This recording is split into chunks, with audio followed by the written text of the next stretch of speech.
So I had families that tried it out and they were just like, the next day, they're like, my kids are saying more than I ever did in high school Spanish. This is Isn't just that crazy. Yeah, this is It's so crazy. awesome. And so we tested with them and we changed the order of things and see how it should be. And then I launched TalkBox.mom, and now we have over 100,000 moms, dads, kids, That's teens, crazy. toddlers using different languages in their home, which is just such a joy.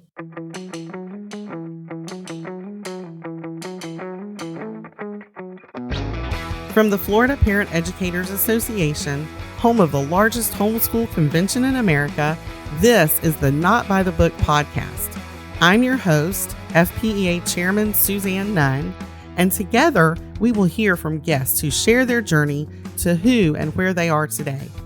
Each one of them at some point left the expected path, ripped the page out of the book that says you have to do it like this, and made their own way.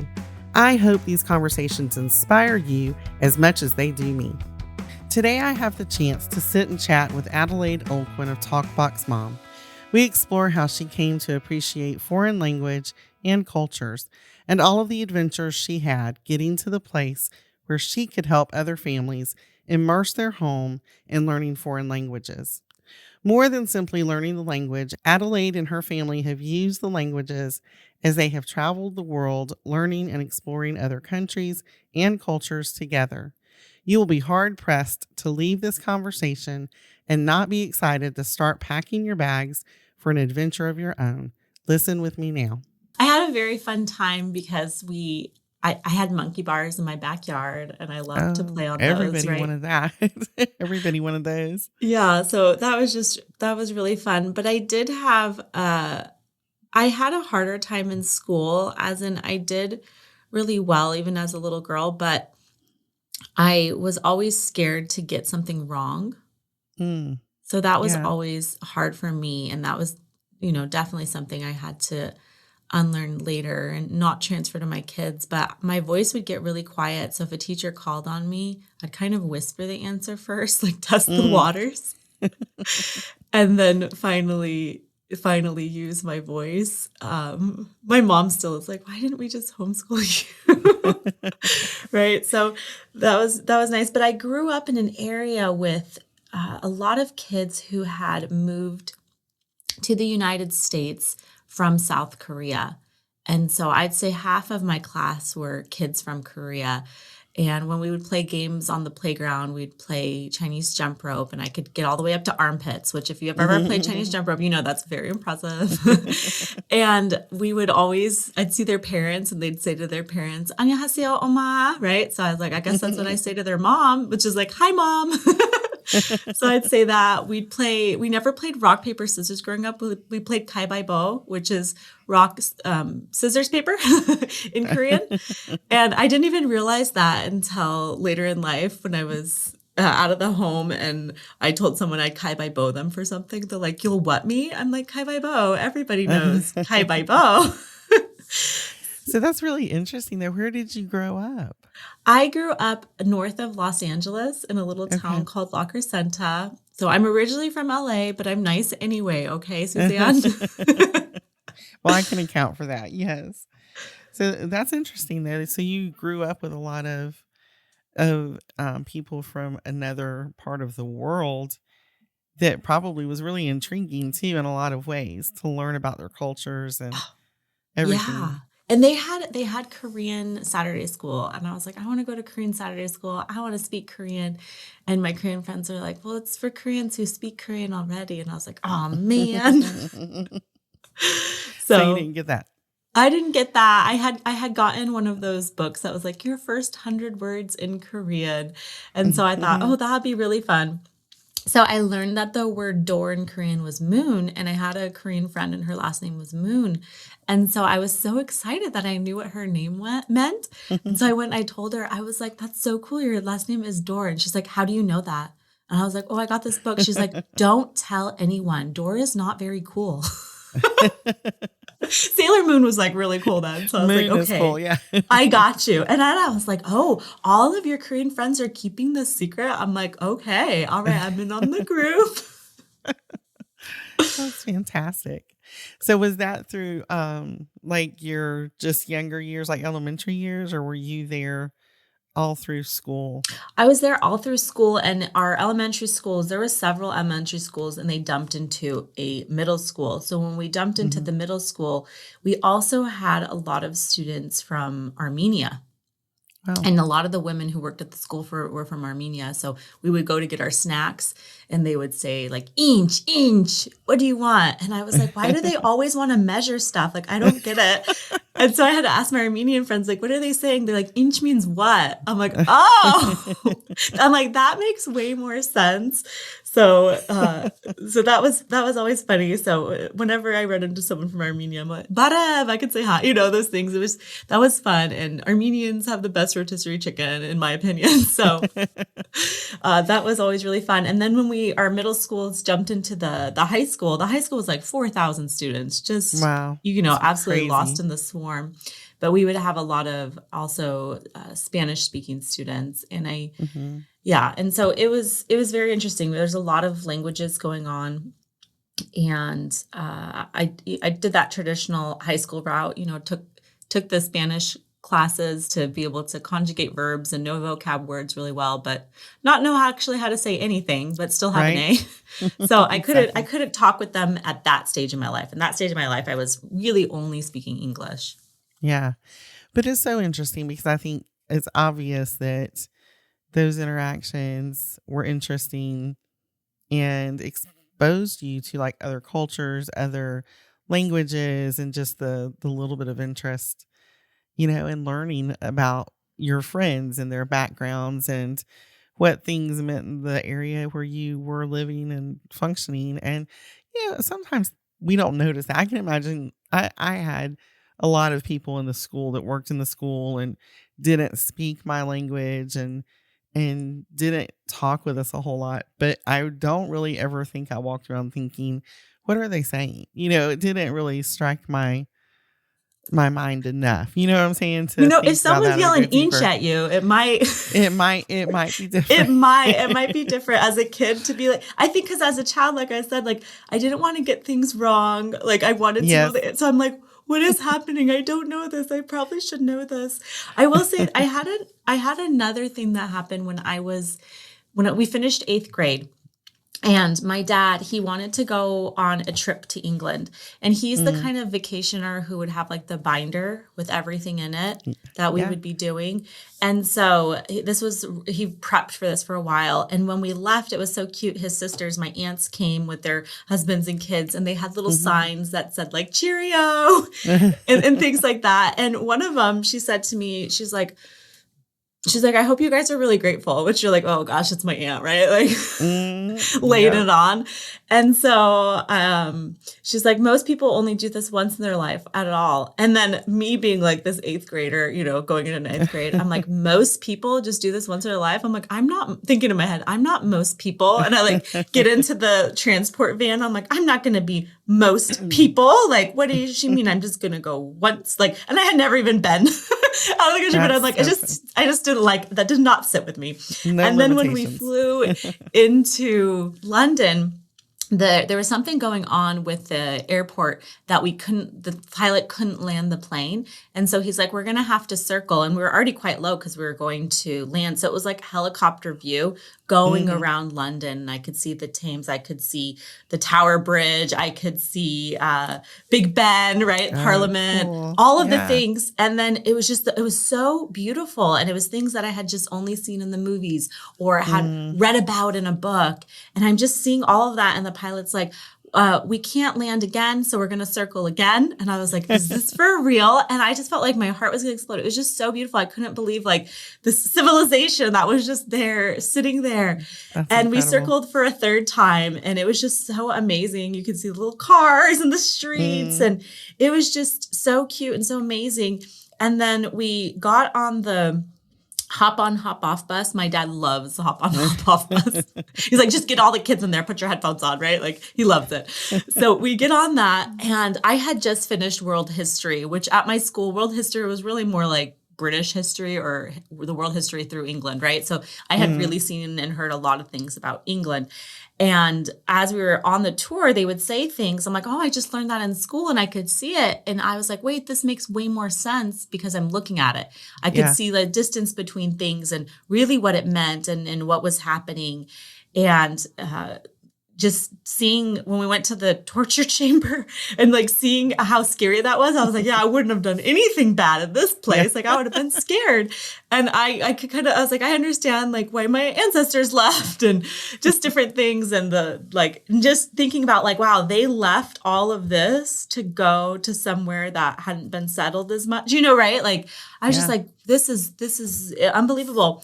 And so that to me really shifted my view on education because, seeing in a book is one thing, but once you go and actually see it, you put so many more pieces together. That's incredible. Yeah, it's true.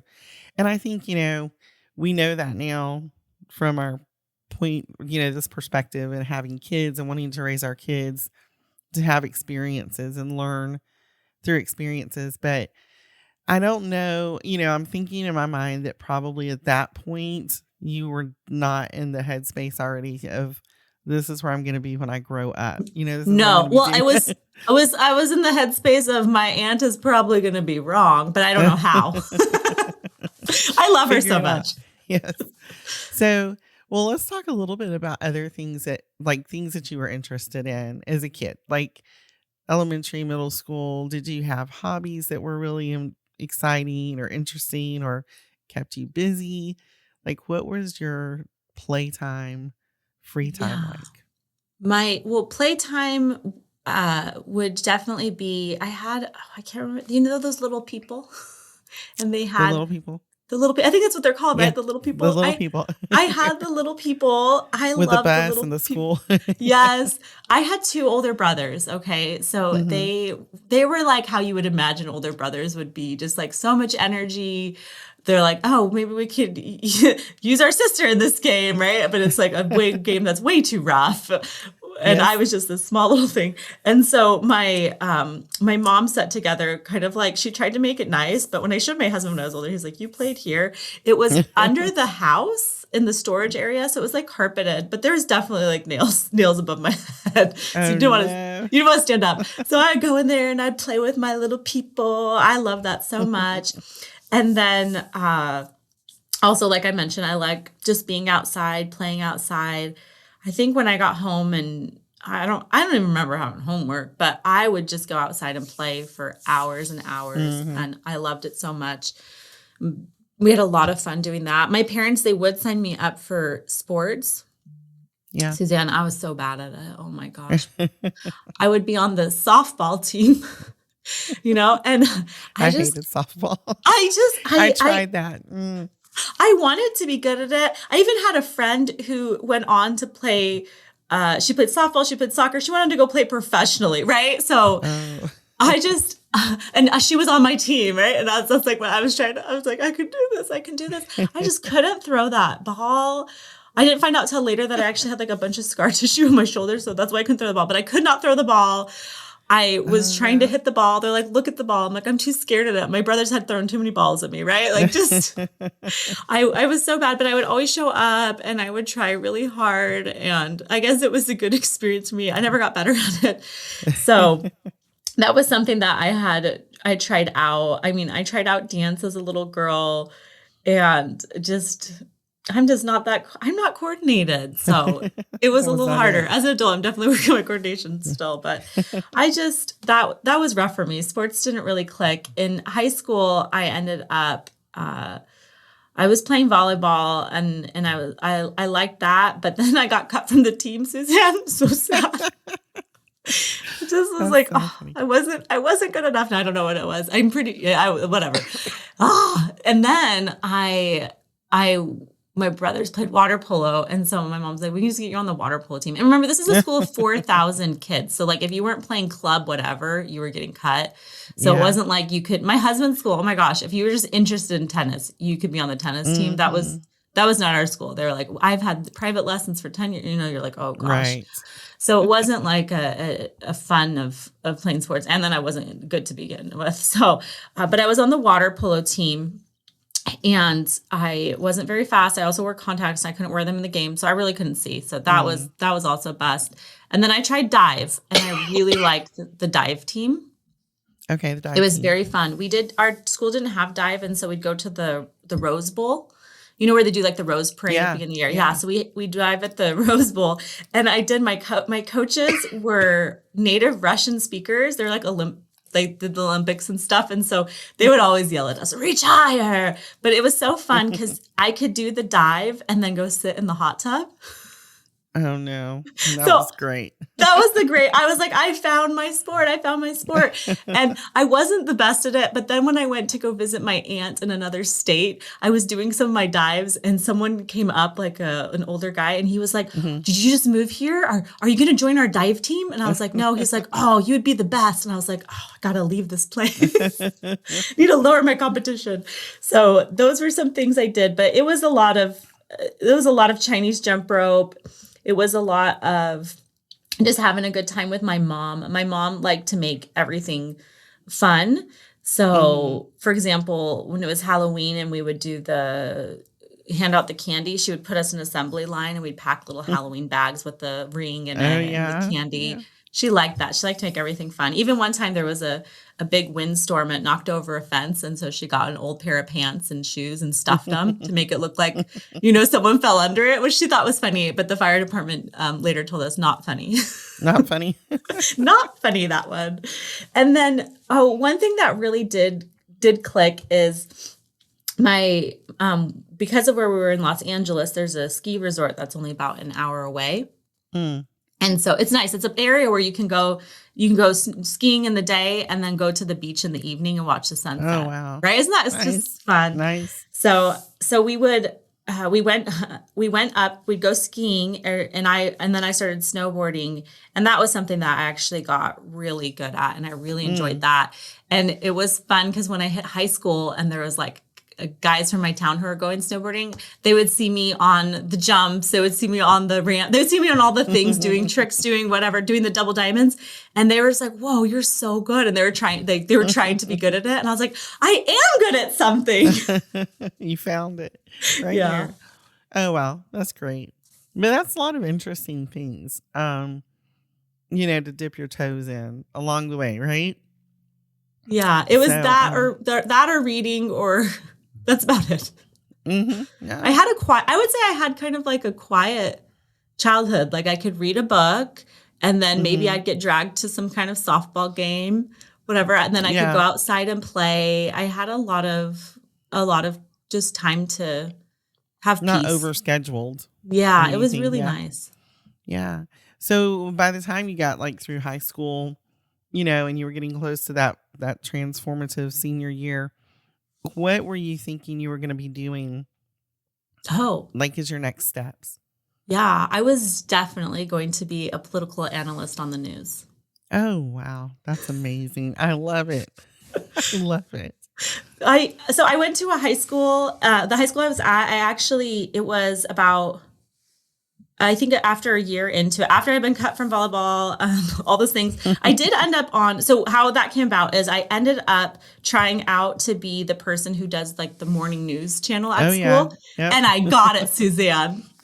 I got it. My dad, he's like, baby, hold your breath. They might cut you. And so I got that one, and I was the person every morning. It was just so great. And I got to go on TV, great. And then some people would be mean to me about it. Some people would be nice to me about it. And that's what was a great point where I learned, like, it doesn't really matter. Like, some people will be haters, some won't. So I was okay with that. But that was really fun. And so I started to make a binder of my own that was like news stations and things I could do. And I just thought, boy, that could be really, really interesting adventure.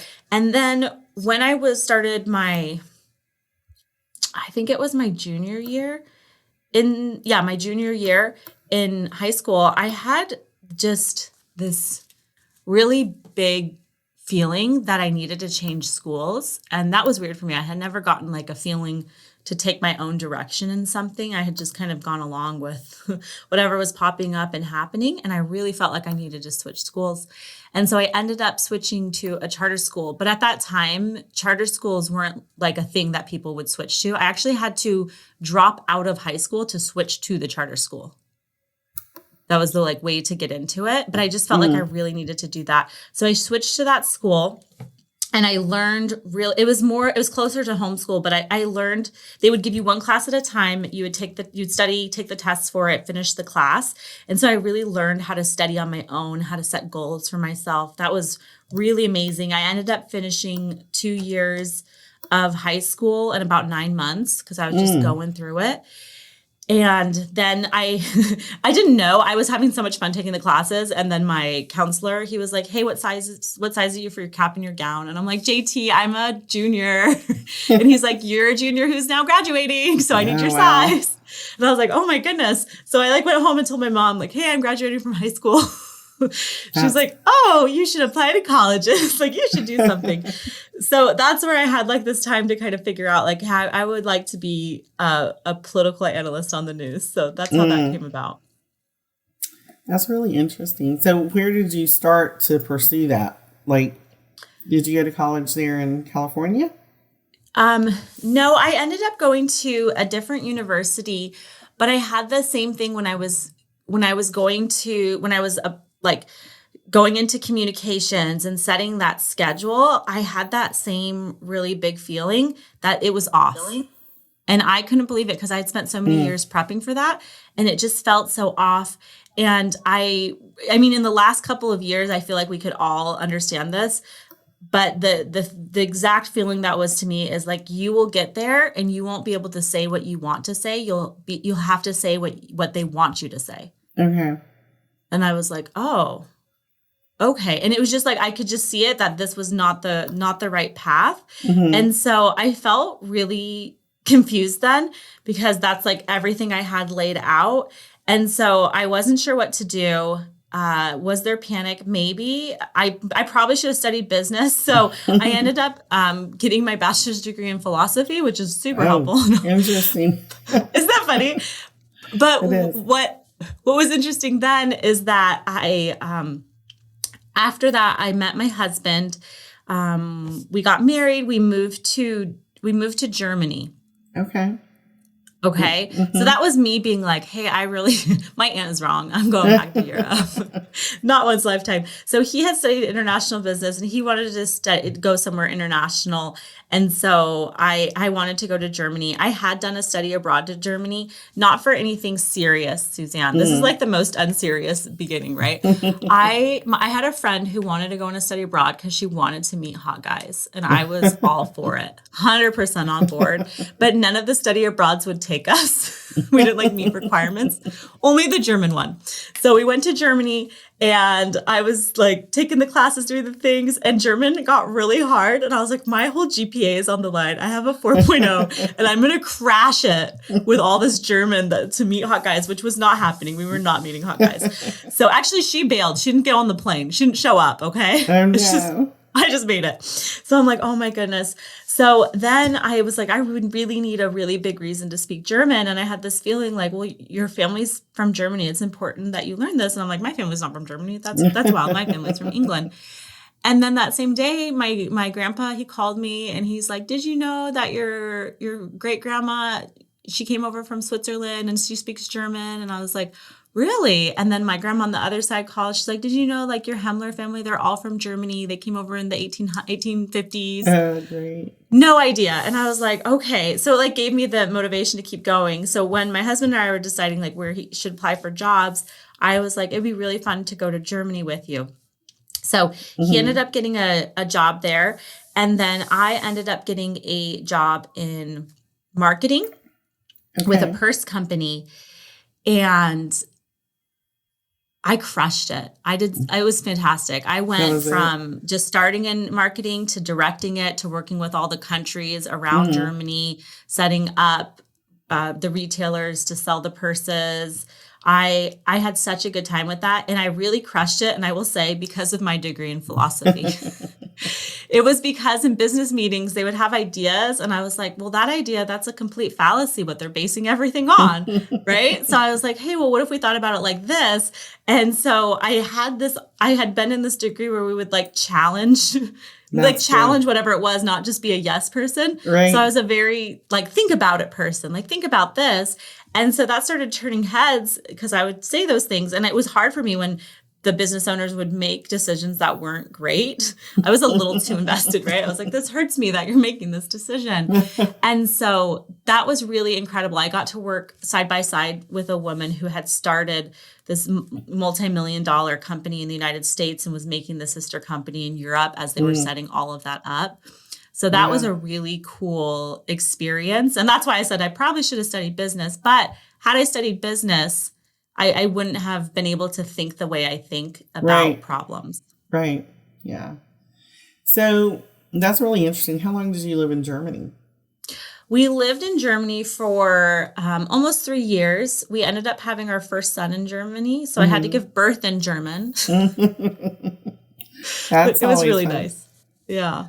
And what brought you back to the United States? Or was that when you came back to the United States?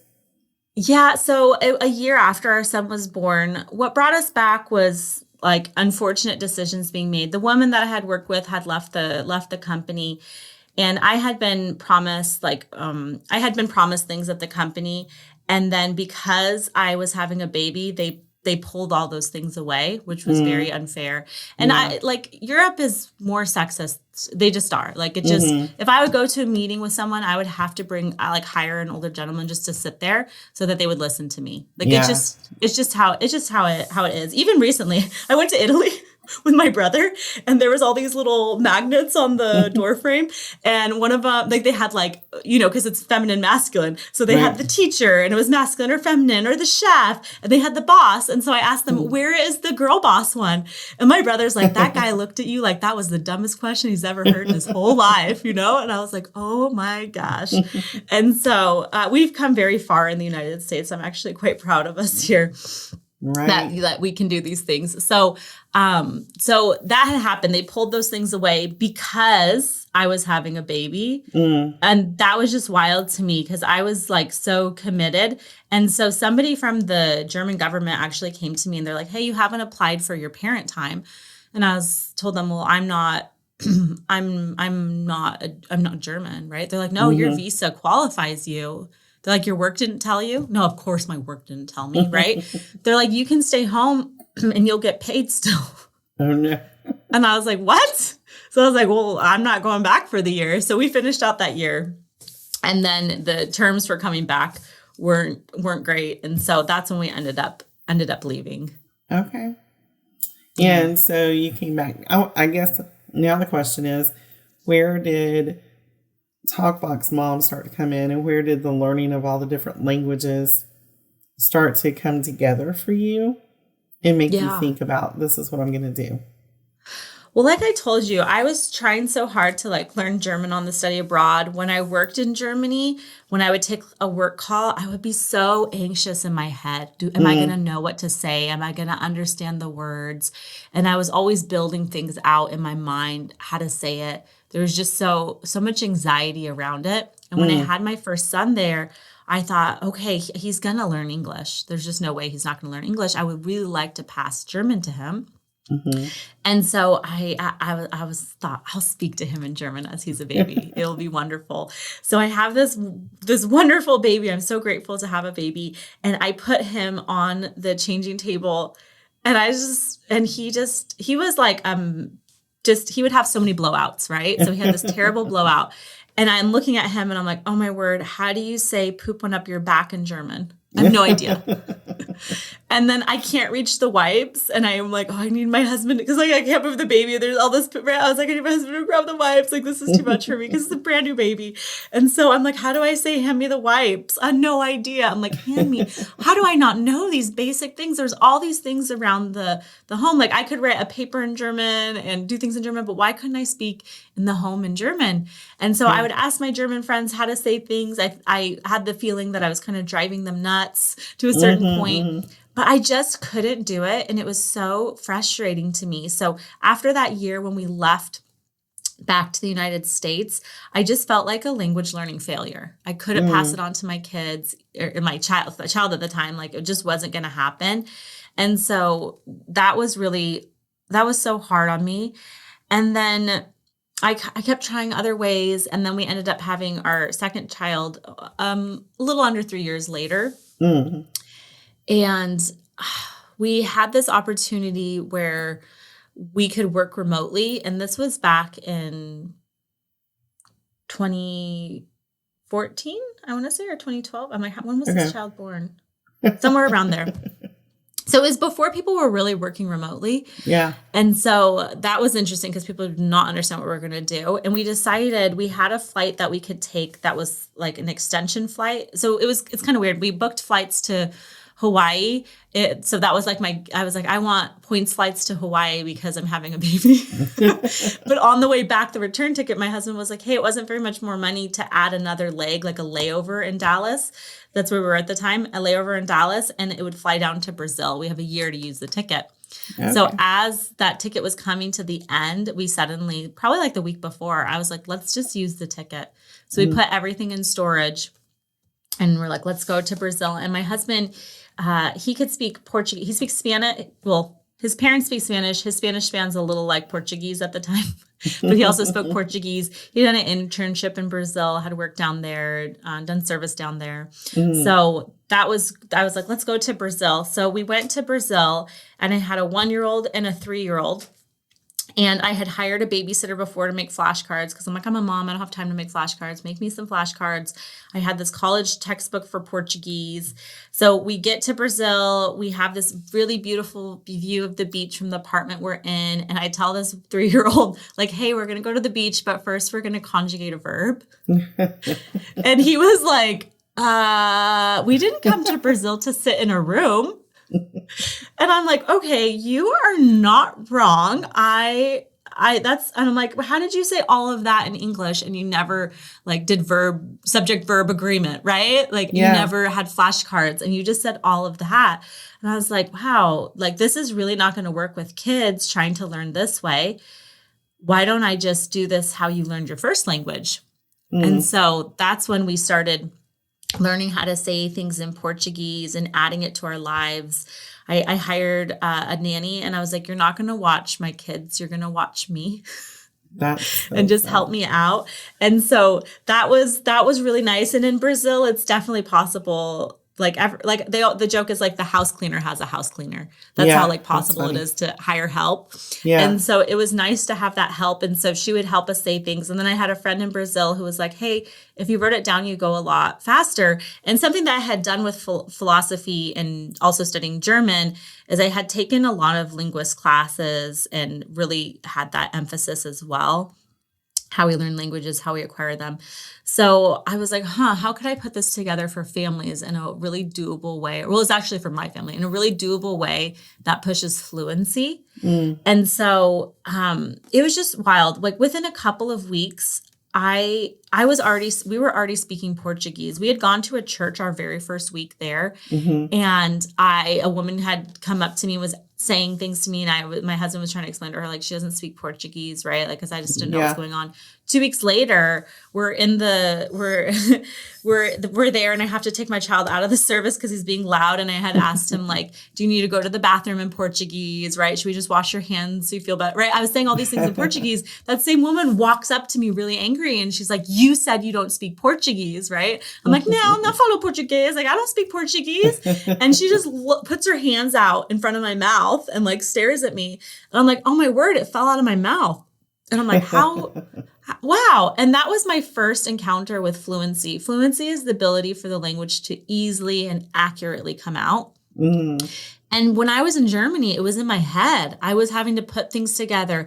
I was anxious. I was so unsure. Yeah. And so those two events contrasted with each other. I'm like, okay, the way I was doing it in school is just not natural. Like children, when they're little, they're talked to, they're sung to, they're read to, especially if you're a homeschool family, right? And then they start talking and singing. And if they're allowed to, watching videos, then they start telling stories and then reading, writing, and grammar. That's the natural way of learning a language. So I'm like, well, why are we starting with reading, writing, and grammar?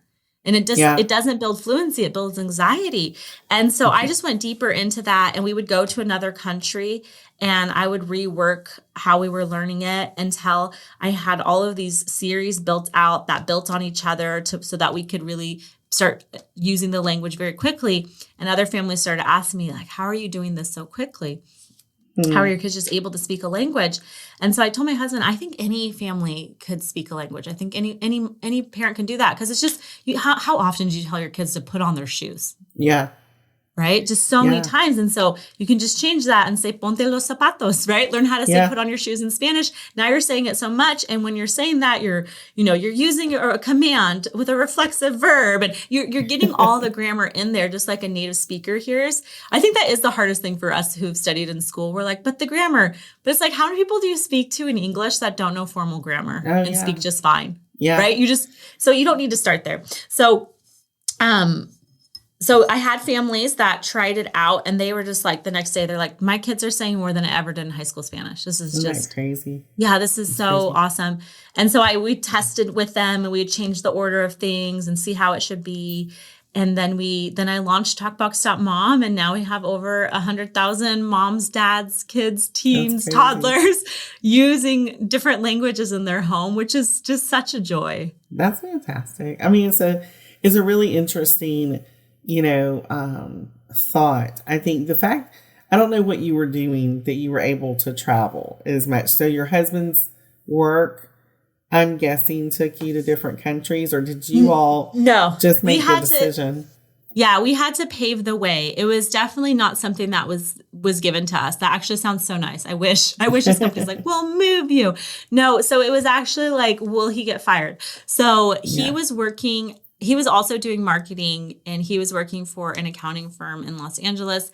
And so he went to them and he pitched to them, hey, can I work 10 months out of the year remotely? In 2 months, I'll be here for like this conferencing that they do. And they were like, they're number people. So they're like, actually, yeah, that would free up your desk. Right? Like they're thinking the money wise. They're like, yeah, that'd be great for us. And so he's like, okay. So he was able to do that. And then after I left Europe, I started working with a commercial photographer. He's just a great commercial photographer.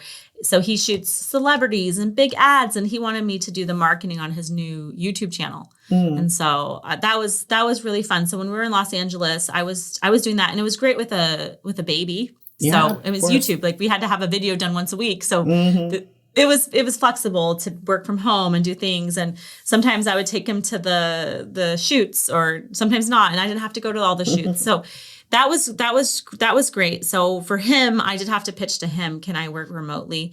And then later I ended up just selling back my part of the channel. But that was the way that we had to just ask and see if it would work out.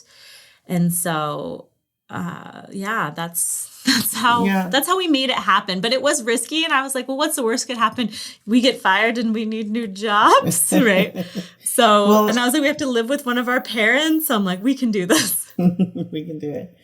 Well, I think it's very interesting, because I know when I first met you, and that was in the speaking arena, for our convention, of course. And I remember looking at, the language stuff really made sense to me. And you're talking about teaching language to your children, and you have those talks. And then you also speak about travel and how to do that with your family. And I found that so interesting. Not that it wouldn't naturally be connected, but from the way that you were approaching it, you weren't approaching it from the normal, excuse me. You weren't approaching it from the normal language perspective.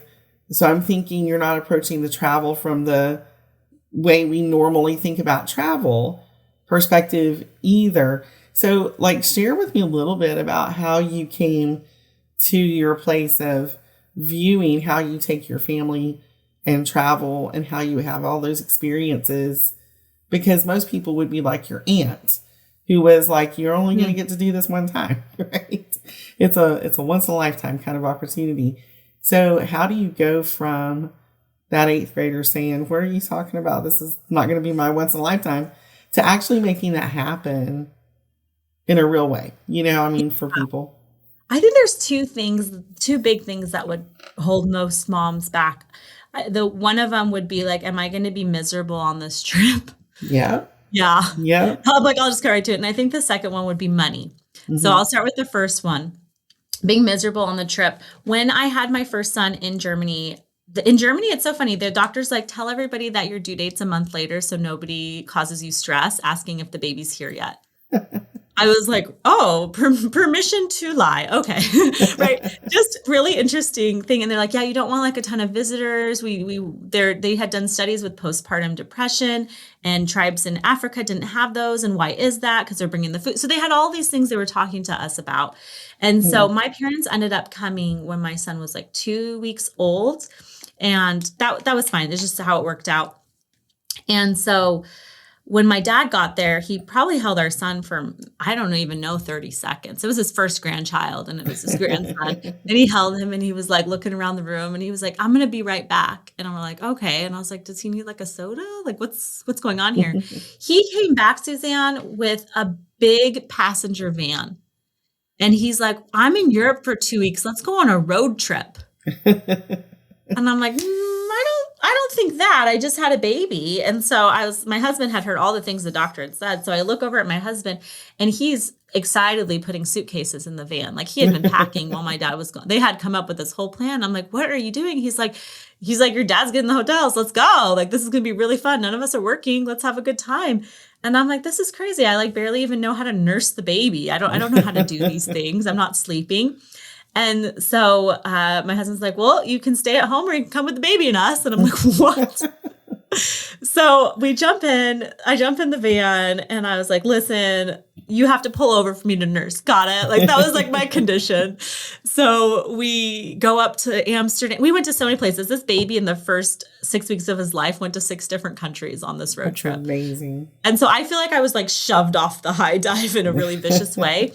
But what I realized was that the first 2 weeks of my baby's life were difficult. Like, I wasn't sleeping very much. I was doubting like how to do things. I wasn't really sure. And the next 4 weeks was the same thing, but just in different locations. Mm-hmm. So it was the same not sleeping. It was the same everything. And I realized like motherhood can be hard, and you can do the hard part anywhere. You can do it somewhere beautiful. Yeah. Right? Why not? And so I would see other moms out with their babies in strollers wherever we're visiting. And I'm like, well, of course they have babies here too.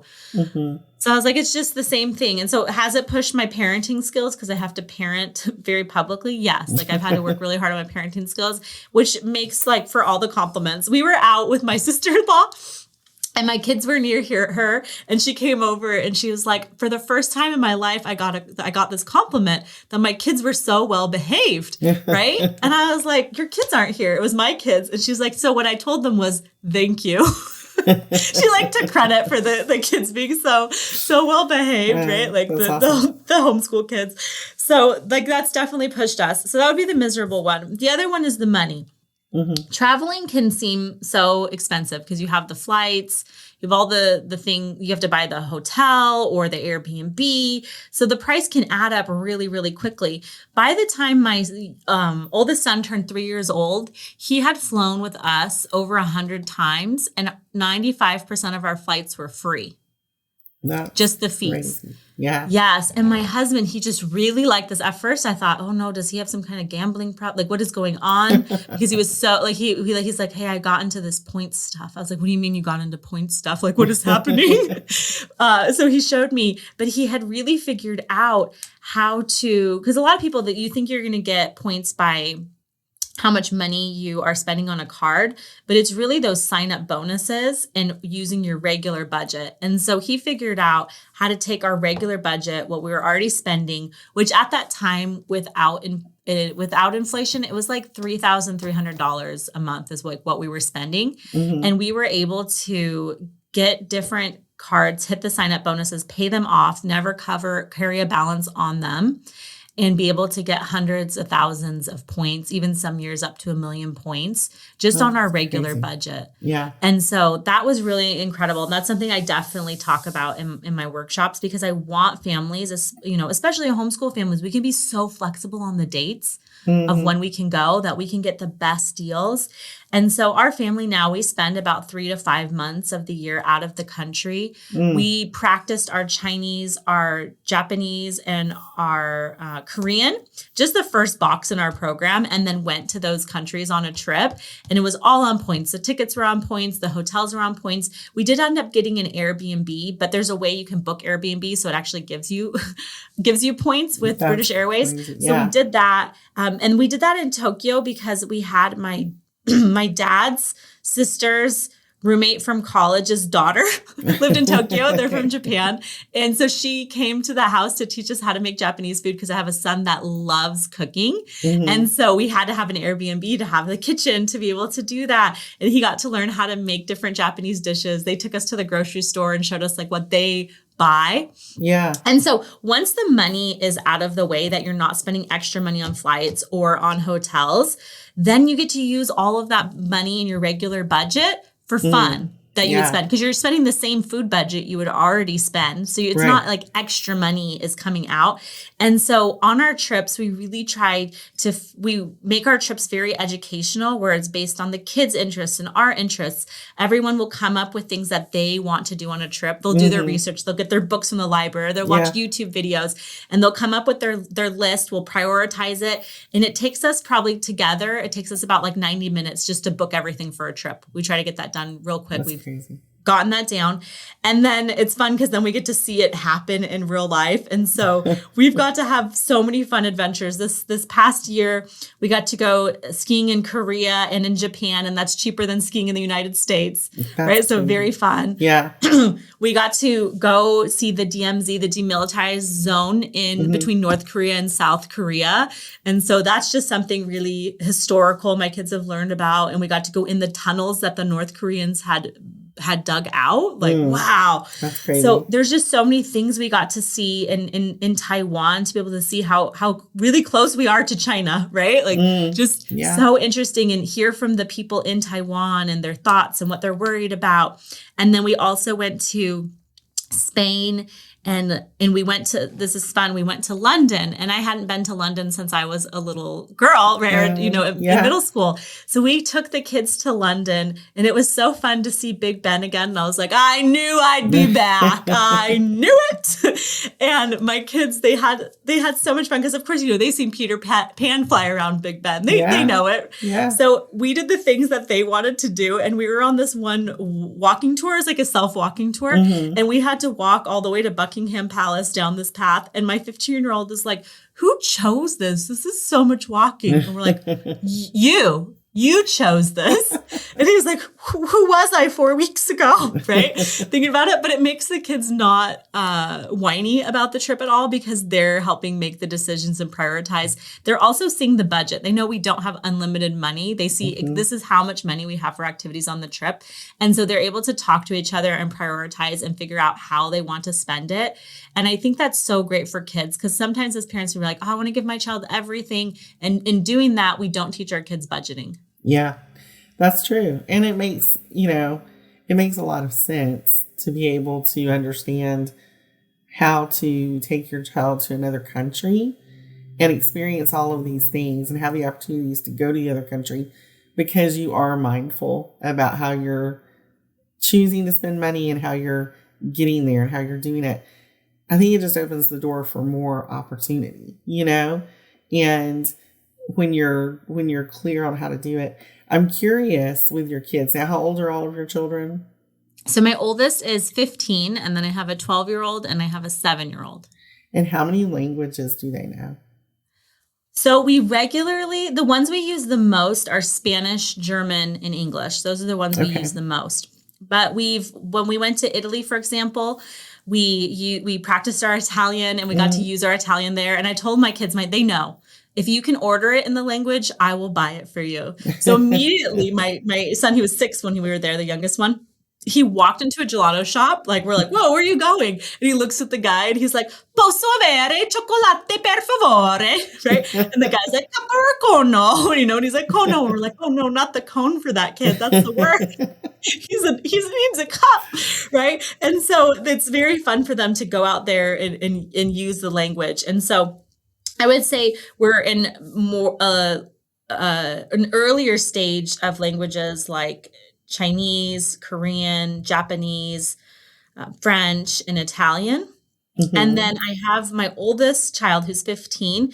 I thought for high school, I was thinking he would choose between Spanish and German, what we want to continue, because I'm like, that will look really good. You're like, you're in 5, 6, 7, 8 level. Right? Like, I'm Yeah, like, we could yeah. put that on the transcript. That's awesome. So I'm like, okay, which language do you want to do? And of course, he's like, Russian. I'm like, what? What do you mean Russian? And I'm like, well, I've never wanted to speak Russian. I'm like, but this is the thing is when your child really wants to speak a language, it's like this big I see you moment when you're like, I'll Mhm. do this with you. Even if Yeah. it's feeding. They're like, you heard me, you saw my interest. And so I have been practicing Russian with him. I can say very well, "Ya golodnya." That's I'm hungry. That I sounds just think lovely. yeah, right? And I'm like, this one cracks me up. "Ty хочешь мороженого?" Do you want ice cream?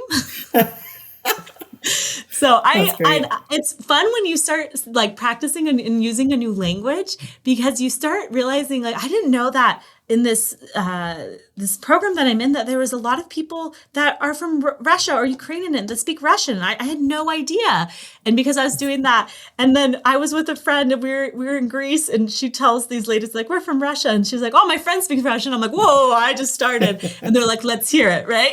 And so you kind of have like this bonding moment with people even when you're just starting, and it does mean a lot to people that they're like, oh wow, like you're speaking my language, you're trying, Yeah.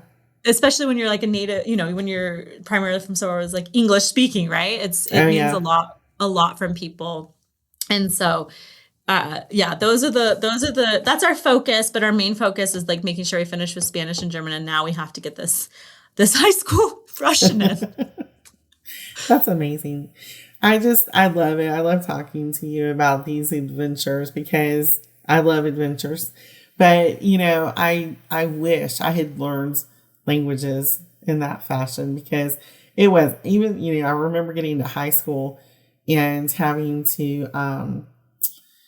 do all of the grammar and all of the, sentence diagramming. And it's like, I have done so much in English in my life and can communicate, like who needs all of that, right? So I think that when I started in high school with the foreign languages, it was the same way. It was just the mental block of this is just way too much, for me. But I see kids who can learn in the way that you're opening the door for families. And I think that's incredible. And I think that, I love your program. I love, all the opportunities that it brings to families to learn new languages and to just dive in because it really is just, you can immediately start talking and communicating with people. So I think it's beautiful. What do you have anything interesting besides Russian that's coming up for you guys soon in your family or in your Oh, company? yes. We're working on releasing a brand new app, and that app will have video capability. Oh, And so American Sign Language is coming. that is fantastic because that's a really popular one.